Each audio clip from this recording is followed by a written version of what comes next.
আমাদের একটি বন্ধু সংগঠন তারা ফ্যামিলি কার্ড দেওয়ার ঘোষণা করেছেন এবং এটাও বলেছেন যে এটা মায়ের হাতে দেবে। তারা একদিকে দিচ্ছেন ফ্যামিলি কার্ড, আর একদিকে দিচ্ছেন আমার মায়ের গায়ে হাত। এই দুইটা একসাথে চলে না। আমরা অনুরোধ করব, নিজের মাকে সম্মান করুন। যদি আপনি নিজের মাকে সম্মান করতে পারেন তাহলে গোটা মায়ের জাতিকে আপনি সম্মান করতে পারবেন। আর যদি নিজের মাকে সম্মান না করতে পারেন, আপনি বাংলাদেশের একজন নারীকেও সম্মান করতে পারবেন না।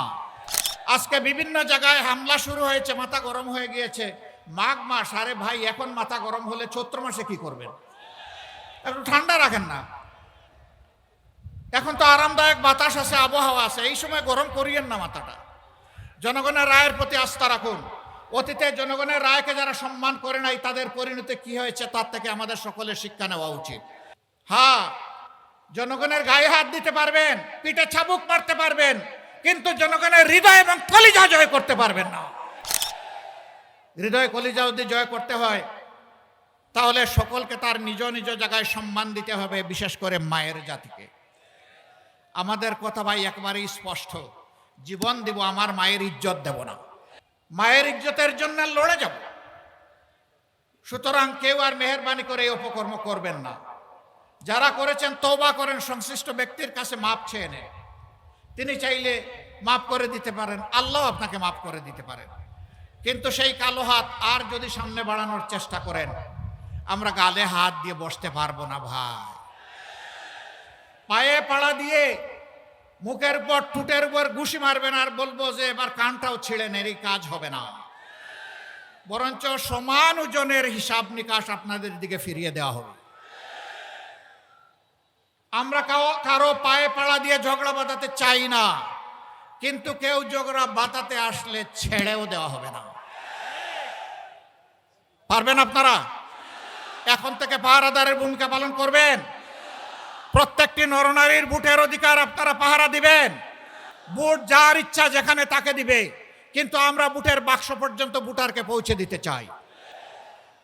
ওই বাক্স পর্যন্ত ভোটার পৌঁছার পরে তারা নিজের ভোটের হিসাব তারা গ্রহণ করবে ইনশাআল্লাহ। আমরা 13 তারিখ থেকে আল্লাহ তাআলার দরবারে একটা নতুন বাংলাদেশ চাই, একটা অভিশাপ মুক্ত বাংলাদেশ চাই। আমার মায়ের জন্য একটা নিরাপদ বাংলাদেশ চাই, শিশুদের জন্য একটা নিরাপদ বাংলাদেশ চাই, আবাল বৃদ্ধ বনিতার জন্য একটি নিরাপদ বাংলাদেশ চাই, সকল ধর্ম বর্ণের মানুষের জন্য নিরাপদ বাংলাদেশ চাই।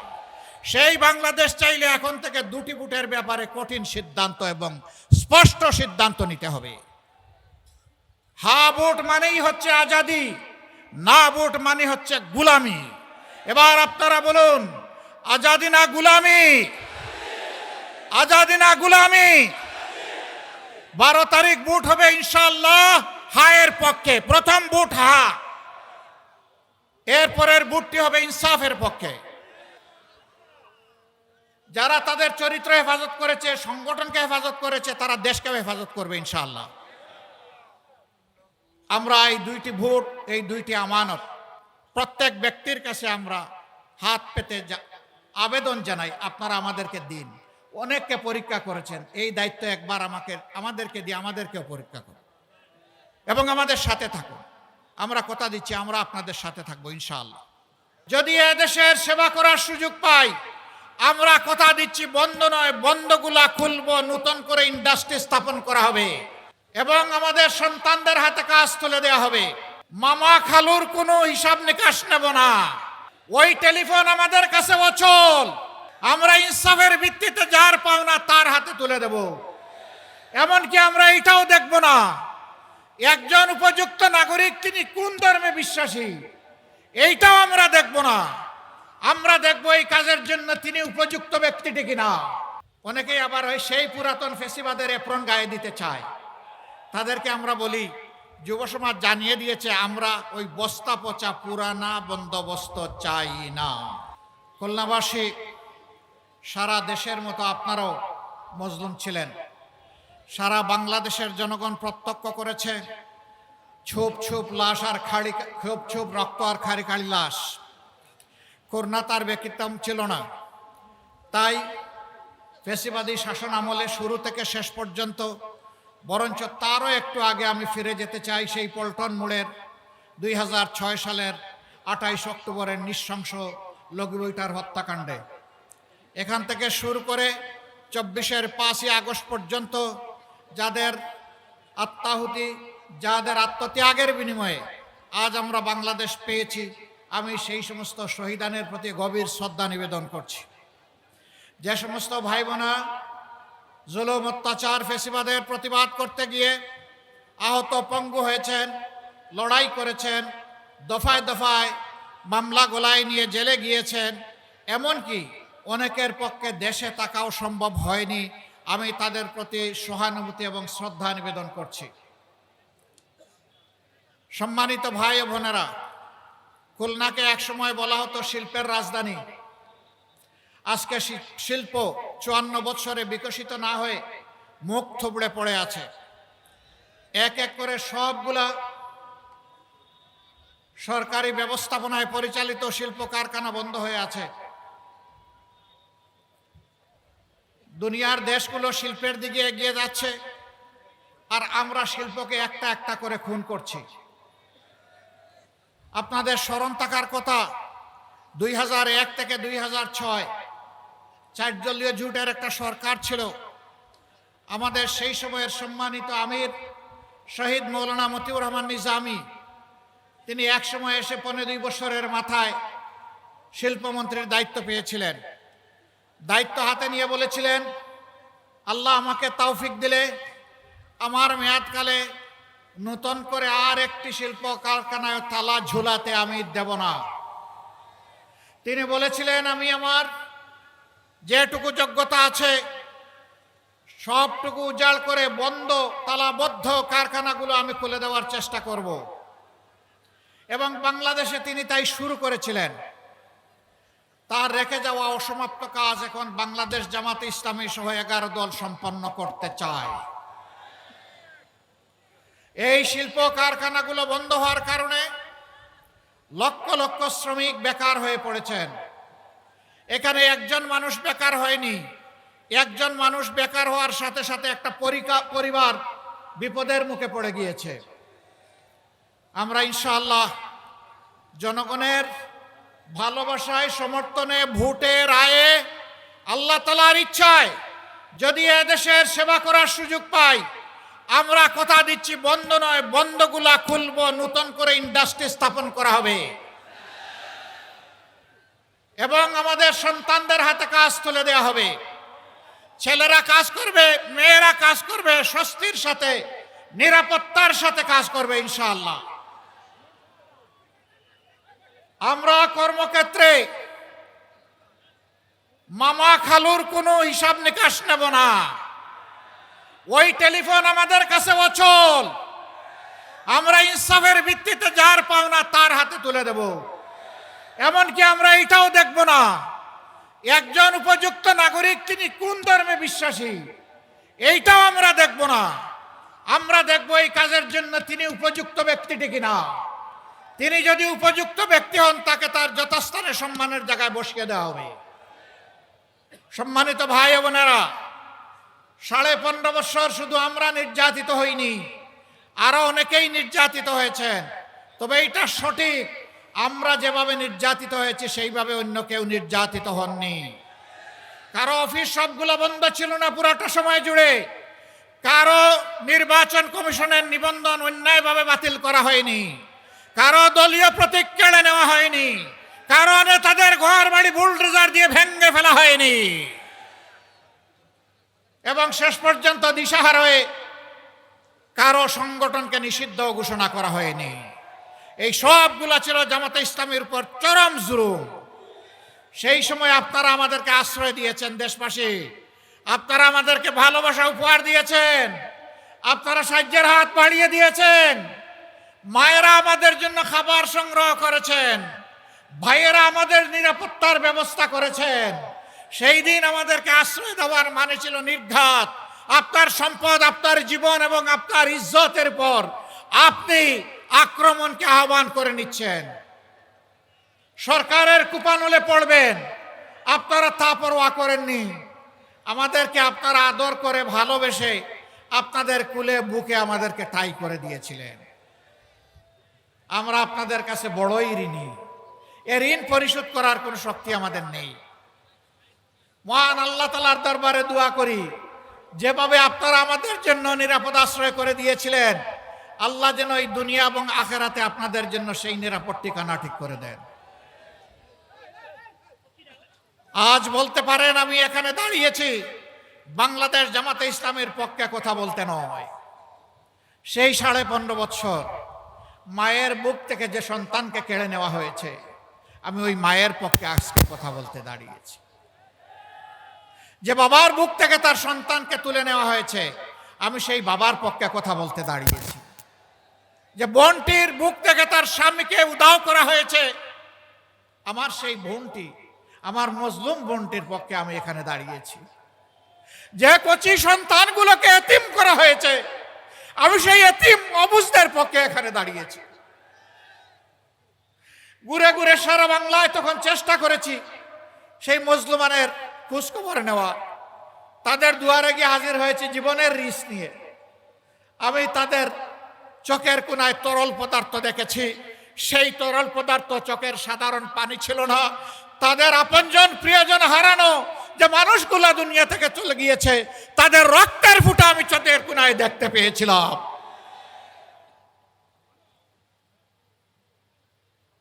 অবুঝ বাচ্চাগুলো বলতো, আসেন আমার সাথে আসেন। হাত ধরে নিয়ে একটা দেয়ালে তার বাবা রাখা ছবি দেখে বলতো, এটা আমার বাবা। আমার বাবা কি আর আসবে? এই শিশুদেরকে জবাব দেওয়ার মতো কোনো ভাষা আমাদের বুকে টুটে ছিল না। সেদিন আমরা স্তব্ধ হয়ে গিয়েছি। সারা বাংলাদেশকে বধ্যভূমিতে পরিণত করা হয়েছিল। আজ আমি তাদের পক্ষে দাঁড়িয়েছি। এইখানে আমি দাঁড়িয়েছি 18 কোটি মানুষের পক্ষে, সিন্ডিকেট করে চাঁদাবাজির কবলে ফেলে যাদের উপর আর্থিক, দৈহিক, মানসিক সব ধরনের নির্যাতন করা হয়েছে। ব্যাংকগুলা ডাকাতি করে উজাড় করে ফেলা হয়েছে। শেয়ার মার্কেট লুট করে কমপক্ষে 284 জন মানুষকে আত্মহত্যায় বাধ্য করা হয়েছে। লক্ষ লক্ষ পুঁজি বিনিয়োগকারীকে, তরুণদেরকে রাস্তায় বসানো হয়েছে। আজ আমি তাদের পক্ষে দাঁড়িয়েছি। আমি তাদের পক্ষে দাঁড়িয়েছি যারা এদেশের মানুষকে গোলাম বানিয়ে নিজেরা জমিদার হয়ে বসেছিল। তাদের বিরোধিতা করতে গিয়ে যারা আওয়াজ তুলেছিল, তাদের কণ্ঠ স্তব্ধ করে দেওয়ার জন্য জনগণের টাকায় কিনা অস্ত্র থেকে গুলি ছোড়া হয়েছিল। 24-এর বিপ্লবের সময় শিশু থেকে বৃদ্ধ, বোন থেকে ভাই, সেই টেকনাফ থেকে তেতুলিয়া, জাফলং থেকে সুন্দরবন, সবাই নেমে পড়েছে। মা তার 10 মাসের কুলের অবুঝ শিশু নিয়ে রাস্তায় নেমে পড়েছেন রাজধানী ঢাকার উত্তরায়। সাংবাদিক বন্ধুরা প্রশ্ন করেছে, মা আপনি এই সাংঘাতিক কাজটা করতে গেলেন কেন? তিনি জিজ্ঞেস করলেন, আমি কি সাংঘাতিক কাজ করলাম? বলে যে এই যে কুলের অবুঝ শিশু নিয়ে আপনি রাস্তায় এসেছেন, মুহুর্মুহু গুলি আর টিয়ারশেলের ধোঁয়া, যদি কোনো কিছু হয়ে যায়, কয় কি হতে পারে? কয় গুলি এসে আপনাকে, আপনার সন্তানকে খতম করে দিতে পারে। সে মা চিৎকার দিয়ে সেদিন বলেছিলেন, সন্তান আমার একটা নয়, আজকে বাংলার রাস্তায় আনাচে কানাচে লক্ষ লক্ষ যে তরুণ তরুণী নেমেছে, সবগুলো আমার সন্তান। আমি সেই সন্তানদের সাথে সংহতি প্রকাশ করতে এখানে এসেছি। আমি তাদেরকে সাহস দিতে এসেছি। আমি জানাতে এসেছি, কাপুরুষ বিড়াল সিগালের মতো কোনো সন্তান চাই না, সিংহ এবং বাঘের মতো সন্তান চাই।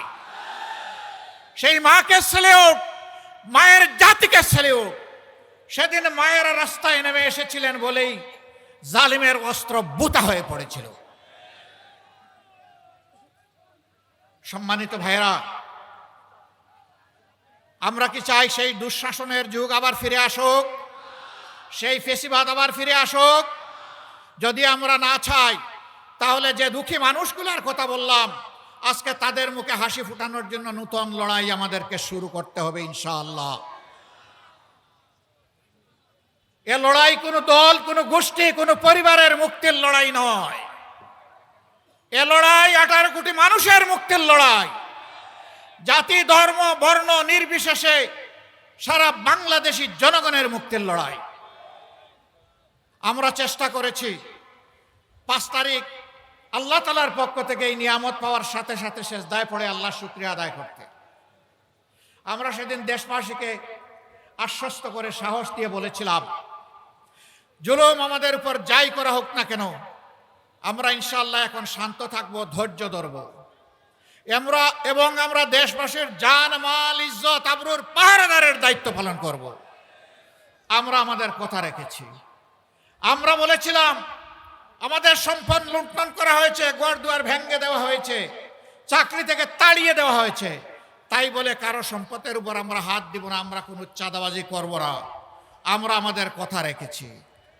আমরা বলেছিলাম যারা আমাদের ক্ষতি করেছে আজ আমরা ঘোষণা করছি তাদের উপর থেকে আমরা কোনো প্রতিশোধ নেব না।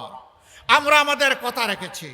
আমরা বলেছিলাম আমরা মামলা দিয়ে হয়তো কোনো নাগরিককে আমরা কষ্ট দিব না, হয়রানি করব না। আমরা আমাদের কথা রেখেছি। আমরা সেটা করিনি। আমরা বলেছিলাম এই দেশ শুধু মুসলমানদের নয়, অবশ্যই মুসলমান এখানে সংখ্যাগরিষ্ঠ, কিন্তু মিলেমিশে ফুলের বাগান, আরো 3টি ধর্মের লোক এখানে বসবাস করেন। আমরা তাদের জীবনের ইজ্জত এবং সম্পদের পাহারাদার হয়ে দাঁড়িয়ে গেলাম। কোনো দুর্বৃত্ত তাদের দিকে চোখ তুলে তাকাতে পারবে না, কোনো হাত তাদের দিকে বাড়াতে পারবে না। আমরা আশা করেছিলাম রাজনৈতিক দলগুলো সেখানে দায়িত্বশীলতার পরিচয় দেবে, কিন্তু আফসোস সকলে এই দায়িত্বশীলতার পরিচয় দিতে পারেননি। আজ তাহলে দেশবাসীর কাছে পরিষ্কার হয়ে গেল এই দেশের মানুষ, মাটি এবং সম্পদ, ইজ্জত কার কাছে নিরাপদ। এটা কি এখন আর বুঝতে কোনো বাকি আছে? কোনো বাকি নাই। যুবক বন্ধুরা, তোমরা বুক চিতিয়ে লড়াই করে আমাদেরকে মুক্তি এনে দিয়েছো, তোমাদেরকে মোবারকবাদ। কিন্তু আমরা তোমাদের হাতে বেকারের ভাতা তুলে দিয়ে অপমান করতে চাই না। আমরা তোমাদের প্রত্যেকটি যোদ্ধার হাতকে কর্মী এবং কারিগরের হাতে পরিণত করতে চাই এবং তোমাদের হাতে, যুবক যুবতীদের হাতে আমরা মর্যাদার সেই কাজগুলো তুলে দিতে চাই। সেদিন তোমরা গর্ব করে বলবে আমিও আমার নতুন বাংলাদেশের একজন গর্বিত কারিগর, আমারও অবদান আছে। আমি বসে বসে বেকার ভাতা আমি খাই না, বরঞ্চ আমি আমার জাতিকে দিতে চাই। আমরা এইভাবেই আমাদের যুব সমাজকে কর্মসংস্থানের মাধ্যমে একদিকে দেশ গড়া, আরেকদিকে তাদেরকে সম্মানিত করতে চাই। যদি এটা আমরা পারি তাহলে বিপ্লবে তোমাদের ভূমিকার কিছুটা হলে আমরা ঋণ পরিশোধ করতে পারলাম বলে মনে সান্ত্বনা পাব। মা বোনেরা, ইনশাআল্লাহ এই নতুন বাংলাদেশ আল্লাহ যদি আমাদেরকে গড়ার সুযোগ দেন, এই নতুন বাংলাদেশে আপনি আপনার নিজ গৃহে, অবস্থানস্থলে, আবাস ভূমিতে, আপনি চলাচলের সময় এবং কর্মক্ষেত্রে সব জায়গায় ইনশাআল্লাহ 2টি জিনিস আপনাদেরকে আমরা নিশ্চিত করতে আমরা প্রতিজ্ঞাবদ্ধ। একটি আপনাদের মায়ের মর্যাদা, দ্বিতীয়টি হচ্ছে আপনাদের নিরাপত্তা। এই 2টা ইনশাআল্লাহ আমরা নিশ্চিত করব। সম্মানিত ভাই বোনেরা, খুলনা অঞ্চল ছিল একসময় ইন্ডাস্ট্রিতে সমান তালে পাল্লা দেওয়া, 2টাই এখন শেষ। জলাবদ্ধতার কবলে পড়ে, লবণাক্ত পানির কবলে পড়ে, দফায় দফায় বাঁধ ভাঙন দিয়ে জোয়ার আসার কারণে আজকে কৃষকদের একেবারেই বিধ্বস্ত অবস্থা। আর শিল্পের কথা আগেই বলেছি, আল্লাহ যদি আমাদেরকে এই দেশের খেদমতের দায়িত্ব দেন, আমরা কথা দিচ্ছি আপনাদের সাথে বসে, আপনাদের সাথে ডায়ালগ করে কোন কাজটা আগে করলেও এই এলাকার উন্নয়ন হবে, দেশের উন্নয়ন হবে, আমরা তা ঠিক করব। অগ্রাধিকারের ভিত্তিতে আপনাদের সম্পদ আপনাদের হাতে তুলে দিব উন্নয়নের জন্য ইনশাআল্লাহ। এটা আমাদের বাপ দাদার সম্পদ হবে না, এটা হবে জনগণের সম্পদ এবং প্রত্যেকটি সম্পদের বাজেটের আমাদের কাছ থেকে জবাব নেওয়ার অধিকার আপনাদের নিশ্চিত করা হবে ইনশাআল্লাহ। আমরা ঘোষণা করেছি আমাদের কোনো মন্ত্রী এমপি যদি আল্লাহ কবুল করেন তাহলে সরকারি তহবিল বলতে কিছুই নেই, জনগণের সম্পদের দিকে চোখ তুলে আমরা তাকাবো না। আল্লাহ যা হালালভাবে আমাদেরকে দিবেন তাই নিয়ে ইনশাআল্লাহ আমরা জনগণের খেদমত চালিয়ে যাব এবং আল্লাহর সাহায্য নিশ্চিতভাবে আমরা পাবো। আমরাও সম্মানের সাথে আপনাদের সাথে সেদিন বসবাস করব। এখন আমরা দেখতে পাই একজন এমপি হয়েছেন, মাত্র 5 বছরের মাথায় তার সম্পদ বেড়ে যায় 500 গুণ। জিজ্ঞেস করা হয় আপনার ব্যবসাটা কি ছিল, বলে যে মাছ চাষ। জিজ্ঞেস করা হয় মাছের গেটটা কোথায়, বলে আমি সঠিক বলতে পারবো না। সম্মানিত ভাইরা, পানির নিচে দেখা যায় না তো, এই জন্য হিসাব মিলাইয়া দিয়া দেয়।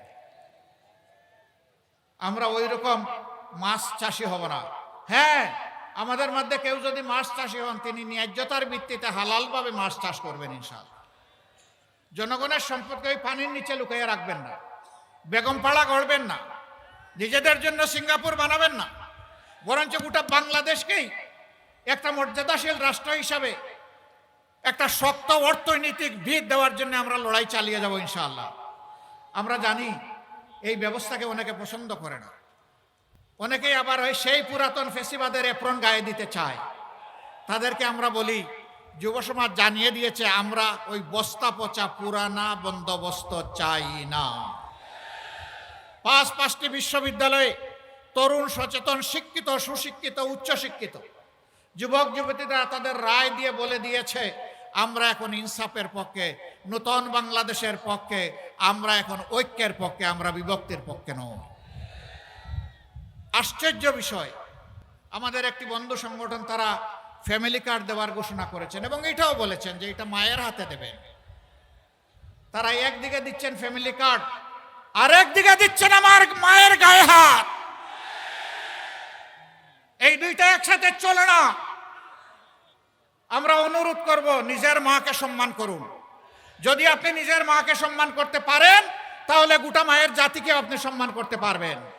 আর যদি নিজের মাকে সম্মান না করতে পারেন, আপনি বাংলাদেশের একজন নারীকেও সম্মান করতে পারবেন না। আজকে বিভিন্ন জায়গায় হামলা শুরু হয়েছে, মাথা গরম হয়ে গিয়েছে। মাঘ মাস, আরে ভাই, এখন মাথা গরম হলে চৈত্র মাসে কি করবেন? একটু ঠান্ডা রাখেন না। এখন তো আরামদায়ক বাতাস আছে, আবহাওয়া আছে, এই সময় গরম করিয়েন না মাথাটা। জনগণের রায়ের প্রতি আস্থা রাখুন। অতীতে জনগণের রায়কে যারা সম্মান করে নাই, তাদের পরিণতি কি হয়েছে তার থেকে আমাদের সকলের শিক্ষা নেওয়া উচিত। হ্যাঁ, জনগণের গায়ে হাত দিতে পারবেন, পিঠে চাবুক মারতে পারবেন, কিন্তু জনগণের হৃদয় এবং কলিজা জয় করতে পারবেন না। হৃদয় কলিজা যদি জয় করতে হয়, তাহলে সকলকে তার নিজ নিজ জায়গায় সম্মান দিতে হবে, বিশেষ করে মায়ের জাতিকে। আমাদের কথা ভাই একেবারেই স্পষ্ট, জীবন দিব, আমার মায়ের ইজ্জত দেব না। মায়ের ইজ্জতের জন্য লড়ে যাব। সুতরাং কেউ আর মেহেরবানি করে এই অপকর্ম করবেন না। যারা করেছেন তওবা করেন, সংশ্লিষ্ট ব্যক্তির কাছে মাপ চেয়ে নেন। তিনি চাইলে মাফ করে দিতে পারেন, আল্লাহ আপনাকে মাফ করে দিতে পারেন। কিন্তু সেই কালো হাত আর যদি সামনে বাড়ানোর চেষ্টা করেন, আমরা গালে হাত দিয়ে বসতে পারবো না ভাই। পায়ে পাড়া দিয়ে মুখের উপর, ঠুটের উপর ঘুষি মারবেন আর বলবো যে এবার কানটাও ছিঁড়ে নেন, এই কাজ হবে না। বরঞ্চ সমান ওজনের হিসাব নিকাশ আপনাদের দিকে ফিরিয়ে দেওয়া হবে। আমরা কারো পায়ে পাড়া দিয়ে ঝগড়া বাঁধাতে চাই না, কিন্তু কেউ ঝগড়া বাঁধাতে আসলে ছেড়েও দেওয়া হবে না। পারবেন আপনারা? এখন থেকে পাহারাদারের ভূমিকা পালন করবেন। প্রত্যেকটি নরনারীর ভোটের অধিকার আপনারা পাহারা দিবেন। ভোট যার ইচ্ছা যেখানে তাকে দিবে, কিন্তু আমরা ভোটের বাক্স পর্যন্ত ভোটারকে পৌঁছে দিতে চাই। ওই বাক্স পর্যন্ত ভোটার পৌঁছার পরে তারা নিজের ভোটের হিসাব তারা গ্রহণ করবে ইনশাআল্লাহ। আমরা 13 তারিখ থেকে আল্লাহ তাআলার দরবারে একটা নতুন বাংলাদেশ চাই, একটা অভিশাপ মুক্ত বাংলাদেশ চাই।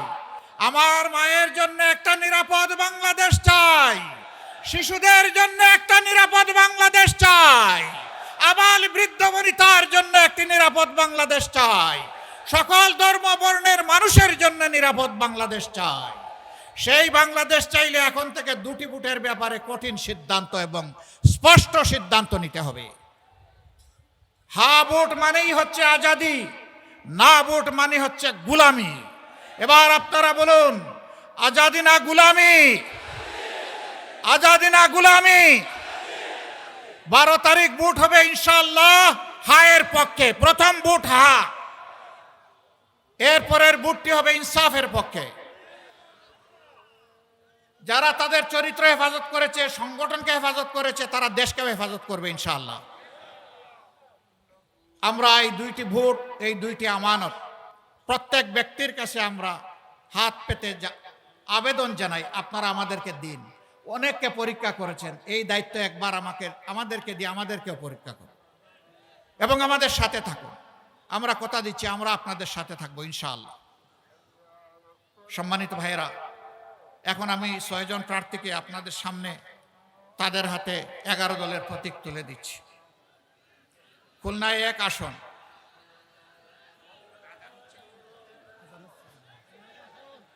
আজান তো হবে।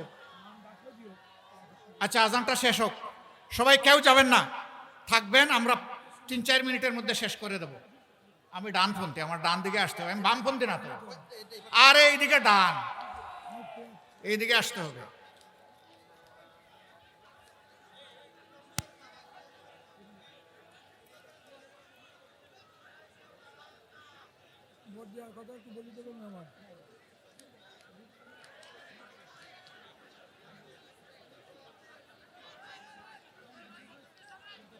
শেষ হয়েছে আলহামদুলিল্লাহ। এবার আমরা দাড়িপাল্লা তুলে দিচ্ছি। খুলনা 1 আসনের আমাদের 11 দলের প্রার্থী বাবু কৃষ্ণ নন্দী। মার্কা আছে? কোনসে মার্কা?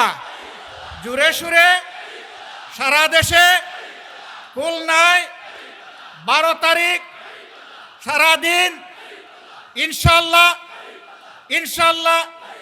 জাযাকুমুল্লাহু খায়রান। দাদা একটু সরেন, এখন দ্বিতীয় ব্যক্তি আসবেন। এবার খুলনা 2 আসন অ্যাডভোকেট শেখ জাহাঙ্গীর হুসাইন, আসেন, পাশে দাঁড়ান। জি আলহামদুলিল্লাহ, তার হাতেও ইনসাফের প্রতীক দাড়িপাল্লা তুলে দিলাম। একটা আওয়াজ দিন, প্রতীক পাওয়া গেল। কোন সে প্রতীক? আরো জুড়ে বিজয়ের। তোমার হাতে দিয়েছে, তুমি হাত উঠাও, দেখা ব্যাক ধরো, শক্ত করো, আসো সামনে আসো। 12 তারিখ সারাদিন মা বোনেরা ভোট দিন, দাড়িপাল্লা বেছে নিন। আপনারা দাড়িপাল্লার বিজয় নিয়ে ইনশাল্লাহ 12 তারিখ গড়ে ফেলবে। খুলনা 3 অধ্যাপক মাজেদুর রহমান, না হ্যাঁ মাহফুজুর রহমান, তো নাম তো লেখছো আলহামদুলিল্লাহ। বিশিষ্ট শিক্ষাবিদ, খুলনা মহানগরী জামাতের সম্মানিত আমির অধ্যাপক মাহফুজুর রহমানের হাতে আমরা সোনালী পাল্লা তুলে দিলাম। শক্ত করে ধরো ভাই, আমারে ধরো, কেন পাল্লা ধরো। হ্যাঁ ভাই, প্রতীক আছে? কোন সে প্রতীক? আরো জুড়ে 12 তারিখ সারা বাংলায় খুলনায়। জাযাকুমুল্লাহু খায়রান। এবার খুলনা 5 নাকি খুলনা 4? খুলনা 4 তিনি খেলাফত মজলিসের সম্মানিত নায়েবে আমির হযরত মৌলানা সাখাত হুসাইন, তার হাতে আমরা ইনশাআল্লাহ ঠিকঠাক মতো বাংলাদেশ চলার জন্য দেয়াল গড়ি তুলে দিচ্ছি। আসেন, ধরেন ভাই, ধরেন, আপনি হাত উঠাবেন না, এখন এটা ধরেন। আমরা দেয়াল গড়ি তুলে দিলাম ইনশাআল্লাহ। গড়ির কাটা মেপেই বাংলাদেশের উন্নয়ন হবে ইনশাআল্লাহ। এখানে দেয়াল গড়ি মানে পাল্লা, এখানে দেয়াল গড়ি মানে শাপলাকলি, এখানে দেয়াল গড়ি মানে রিক্সা, এখানে দেয়াল গড়ি মানে ফুলকপি, এখানে দেয়াল গড়ি মানে ছাতা, এখানে দেয়াল গড়ি মানে আমাদের 11 দলের সকল প্রতীক। আমরা মিলেমিশে এক হয়ে দেয়াল গড়িকে বিজয়ী করব ইনশাআল্লাহ। এরপরে খুলনা 5, আমার বলতে হবে না, তারপরেও বলি, বাংলাদেশ জামাতে ইসলামীর সম্মানিত সেক্রেটারি জেনারেল, সাবেক এমপি, আপনাদের প্রিয় মানুষ, আমারও প্রিয় মানুষ, অধ্যাপক মিয়া গোলাম পরওয়ার, তার হাতে আমরা পাল্লা তুলে দিচ্ছি। আলহামদুলিল্লাহ, ইনসাফের প্রতীক এই দাড়িপাল্লা। এই দাড়িপাল্লা নিয়ে আগেও তিনি বিজয়ী হয়েছিলেন, এবারও আশা করি বিপুল ভোটে আপনারা তাকে বিজয়ী করবেন। ভাই, মার্কাটা আছে? কোন সে মার্কা? জুড়ে বলুন। সারা বাংলায় 12 তারিখ বিজয়ের ইনশাআল্লাহ। জাযাকুমুল্লাহু খায়রান। খুলনা 6 মৌলানা আবুল কালাম আজাদ, বাংলাদেশ জামাতে ইসলামী খুলনা মহানগরীর সাবেক আমির ছিলেন, ছাত্র জীবনা থেকে যিনি নিবেদিত প্রাণ একজন সমাজকর্মী এবং যিনি ইনশাআল্লাহ কয়লা পাইকগাছা থেকেই খুলনাবাসীকে নেতৃত্ব দিবেন, তার হাতেও আমরা ছেড়ে দিচ্ছেন কেন, কি একটা অবস্থা। আমরা তার হাতে ইনসাফের প্রতীক দাঁড়িপাল্লা তুলে দিলাম। আপনারা তার সাথে আছেন ইনশাআল্লাহ। তার প্রতীকটা কি রে ভাই বোনেরা? কি আরো জুড়ে 12 তারিখ বিজয় হবে ইনশাআল্লাহ। মোবারকবাদ সবাইকে। আসুন এবার একটা আওয়াজ ছড়িয়ে দেই সারা বাংলায়। লিল্লাহি তাকবীর, লিল্লাহি তাকবীর, ইনকিলাব ইনকিলাব, ইনকিলাব ইনকিলাব, ইনকিলাব জিন্দাবাদ। আসসালামু আলাইকুম ওয়া রাহমাতুল্লাহ।